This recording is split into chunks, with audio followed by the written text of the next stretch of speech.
নমস্কার বন্ধুরা, মিরাজ কিচেন ডায়েরিতে আপনাদের সবাইকে স্বাগত। আজকে আমি বানালাম আমলকির টক মিষ্টি ঝাল মুখরোচক আচার। আসুন আমরা পদ্ধতিটা দেখে নিই। আমলকির আচার বানাবার জন্য আমি এখানে হাফ কেজি আমলকি নিয়ে নিয়েছি। এই আমলকি আমি প্রথমে ভালো করে 3-4 বার জল দিয়ে ধুয়ে নিয়েছি, আর এখন এটাকে আমি জল থেকে তুলে প্রেসার কুকারে দেব। এই আমলকিগুলোকে আমি একটা একটা চেরা দিয়ে নেব এরকম করে, আর প্রেসার কুকারে দিয়ে দেব।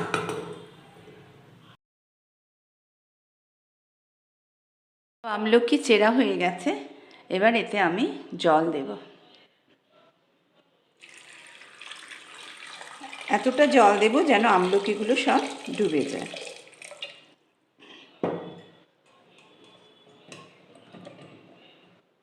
হয়ে গেছে, এবার এটাকে আমি চাপিয়ে দেব গ্যাসে। 2টো প্রেসার আসা পর্যন্ত অপেক্ষা করব। প্রেসার কুকার চাপিয়ে দিয়েছি গ্যাসে। এখন আমি অপেক্ষা করব, 2টো সিটি পড়বে, তারপরে আমি খুলব। আমলকিগুলো পুরো সেদ্ধ হয়ে গেছে এবং ফেটে ফেটে গেছে। এবারে এগুলোকে আমি নামিয়ে দেব। আমলকিগুলো আমি জল থেকে তুলে নিয়েছি, আর ওই জলটা আমি ফেলে দিয়েছি। আমরা সবাই জানি ভিটামিন সি বয়েল করলে পরে নষ্ট হয়ে যায়। আর এটা আমি যখনই কোনো মুখরোচক খাবার খাবো তখনই আমাকে ধরে নিতে হবে যে তার ফুড ভ্যালুটা অনেকটাই কমে যায়। তাও এটা ভিটামিন সি যত পর্যাপ্ত পরিমাণে থাকে সেটার সম্পূর্ণটা কিন্তু নষ্ট হয় না। এই আমলকিগুলো এখন এই রকম অবস্থা গোটা আছে, কিন্তু এটাকে আমি যখনই চাইবো এটাকে একটু ট্যাপ করলে এর দানাটা আমাকে বার করে নিতে হবে। প্রত্যেকটা আমলকি এরকম করে ফাটিয়ে ফাটিয়ে, এখনও এটা গরম আছে, এই দানাগুলো আমাকে বার করে নিতে হবে। গ্যাসে আমি প্যান চাপিয়ে দিয়েছি। এবার আমাকে কিছু ভাজা মশলা তৈরি করে নিতে হবে। এই জন্য আমি এখানে ছোট ছোট 5টা শুকনো লঙ্কা নিয়ে নিলাম।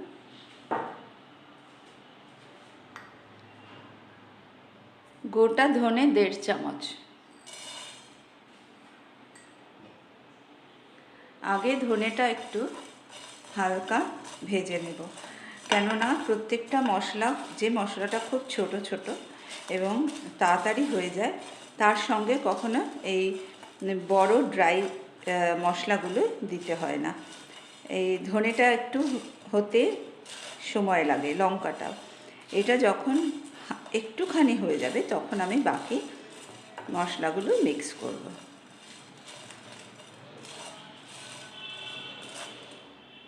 এবার এর মধ্যে দেব আমি মৌরি।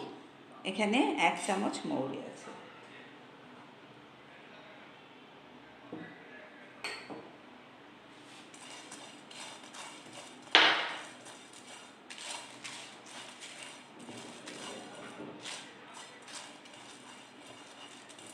এরপরে এর মধ্যে দেব আমি 5 ফোড়ন, 1 চামচ। 5 ফোড়নের মধ্যেও মৌরি থাকে, কিন্তু যেহেতু এটা আচারের মশলা, মৌরিটা একটু বেশি লাগবে, ওই জন্য এক্সট্রা আমি একটু মৌরি দিলাম।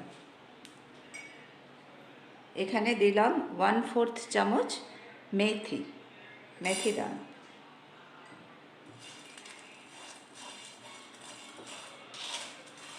এখনই গন্ধ বেরোতে শুরু করেছে। এই মশলাটার গন্ধ দারুণ সুন্দর।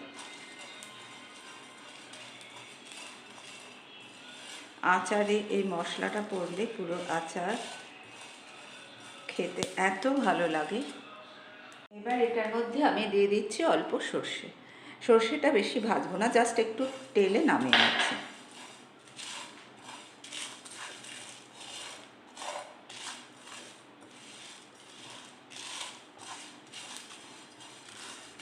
হয়ে গেছে, মশলা ভাজা হয়ে গেছে। আমি গ্যাসটা বন্ধ করে দিয়েছি। এবার এটাকে ঠান্ডা করে আমি গুঁড়িয়ে নেব। প্যানে আমি আচারের জন্য তেল চাপিয়ে দিয়েছি। এখানে 1 কাপ, বড় কাপের 1 কাপ তেল আছে। আর এদিকে আমি আমলকিগুলো সব এইভাবে দানা ছাড়িয়ে এরকম করে রেখে দিয়েছি। এবার তেলটা ভালো করে গরম হবে, তারপরে আমি আচারটা রান্না করব। তেল ভালো করে গরম হয়ে গেছে, একদম তেল থেকে ধোঁয়া উঠে গেছে। এবারে তেলের মধ্যে আমি একটু হিং দেবো, এটা 1/2 চামচ মতো। যখনই কোনো আচার বা কোনো কিছু যেটাতে খেলে গ্যাস, অম্বল, বুক জ্বালা এসব হওয়ার চান্স আছে, সেখানে একটুখানি হিং দিয়ে দিলে এই জিনিসটা হবে না।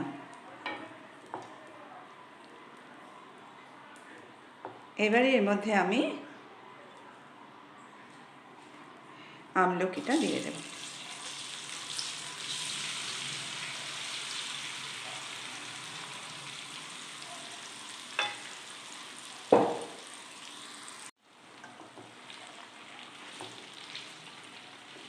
তেলের মধ্যে এটা একটু নাড়াচাড়া করব।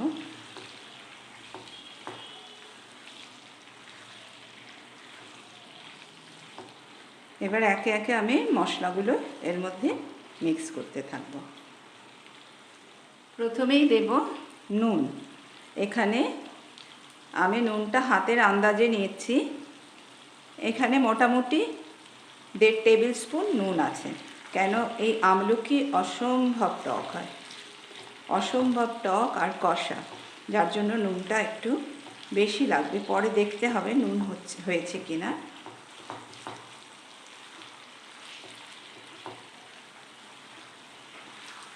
নুন দিয়ে দিলাম।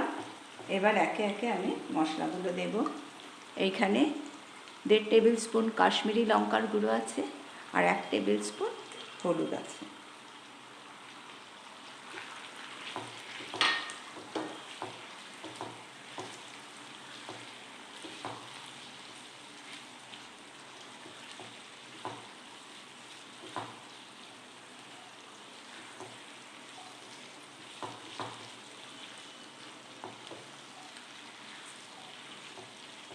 এবারে আমি এর মধ্যে দিচ্ছি চিনি। এটা 1 বাটি চিনি আছে।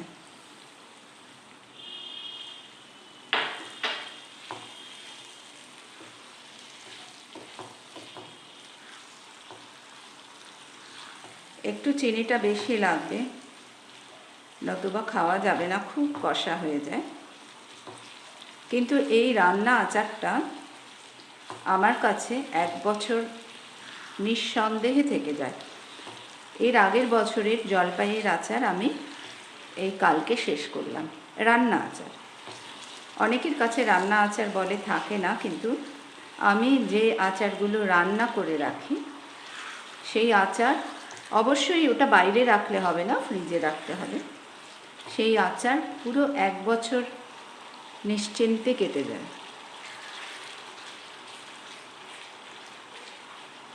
এই যে চিনি মেল্ট হয়ে গেছে, গলে গেছে। এবার আমি এর মধ্যে একটু পরে, 2 মিনিট পরে ভাজা মশলাটা অ্যাড করব। 5 মিনিট হয়ে গেল, এটা আমি রান্না করছি। চিনি সম্পূর্ণভাবে মেল্ট হয়ে গেছে, এতে এখন আর কোনো জল নেই। নুন দেওয়ার পরে যেটুকু জল বেরিয়েছিল সবই ঠিক হয়ে গেছে। এবারে আমি এতে ভাজা মশলাটা অ্যাড করে দেব।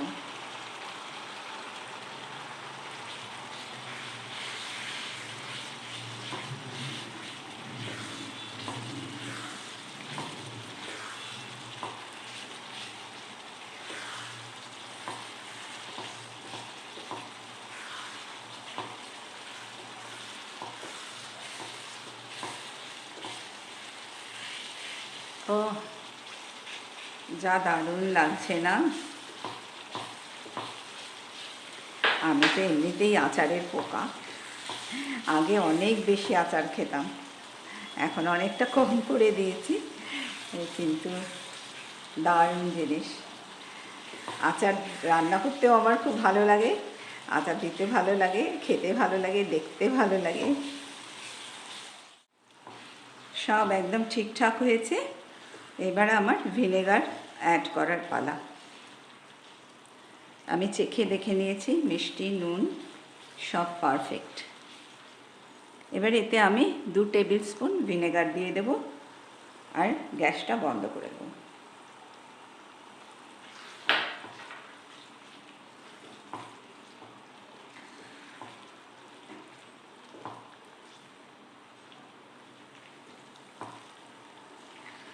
গ্যাস বন্ধ করে দিলাম। আমলকির টক মিষ্টি ঝাল আচার রেডি। কে যেন বলে আমলকি খাবো না, খেতে বড্ড খারাপ। এইটা খেয়ে দেখো, দারুণ সুন্দর লাগে, খুব ভালো।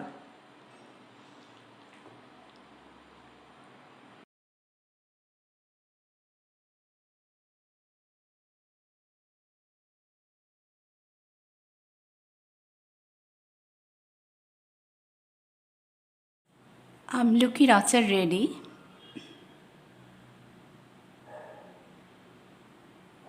কি দারুণ না?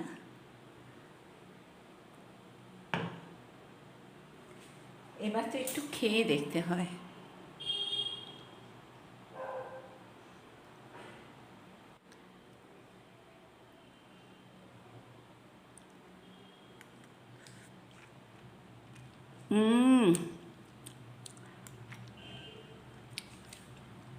দারুণ দারুণ। একটা সত্যি কথা শেয়ার করি আপনাদের সঙ্গে। এই যে আমি রান্না করি, সবকটা রান্নাই দেখতে ভালো, কিন্তু সবই যে আমার মুখে খেতে ভালো লাগে তা না। অনেক সময় আমি হয়তো ভিডিও করছি আর কোনো একটা জিনিস আমার মনে হলো মিসিং, আমার মুখে অতটা ভালো লাগছে না, আমার মনটা না ভীষণ ঘুটঘুট করে। আর কী বলবো, এটা তো খুবই ভালো হয়েছে। আচার আমার প্রিয় জিনিস, খুবই প্রিয়। আজকের ভিডিওটা দেখে আপনাদের যদি এতটুকু ভালো লাগে, প্লিজ আমার সঙ্গে থাকবেন, লাইক, শেয়ার আর সাবস্ক্রাইব করে দেবেন। আপনাদের সবার জন্য অনেক অনেক শুভকামনা। ভালো থাকুন, সুস্থ থাকুন। আবার দেখা হচ্ছে আগামী ভিডিওতে। নমস্কার।